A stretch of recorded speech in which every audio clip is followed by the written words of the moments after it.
জামাত ইসলামের ডাকে, এনসিপির ডাকে, সাতলা কলিমার ডাকে, আখতার হোসেনের ডাকে এক উঠান বৈঠকের আয়োজন করা হয়েছে। স্থান গঙ্গানারায়ণ কাশীনাথ মাস্টারের বাড়ি। স্থান গঙ্গানারায়ণ কাশীনাথ মাস্টারের বাড়ি। সময় আজিবাদ এশা। সময় আজিবাদ এশা।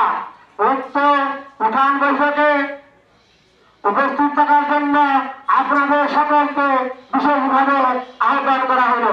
জামাত ইসলামের ডাকে, এনসিপির ডাকে, সাতলা কলিমার ডাকে, আখতার হোসেনের ডাকে এক উঠান বৈঠকের আয়োজন করা হয়েছে। স্থান গঙ্গানারায়ণ কাশীনাথ মাস্টারের বাড়ি। স্থান গঙ্গানারায়ণ কাশীনাথ মাস্টারের বাড়ি। সময় আজিবাদ এশা। সময় আজিবাদ এশা। উক্ত উঠান বৈঠকে উপস্থিত থাকার জন্য আপনাদের সকলকে বিশেষভাবে আহ্বান করা হলো।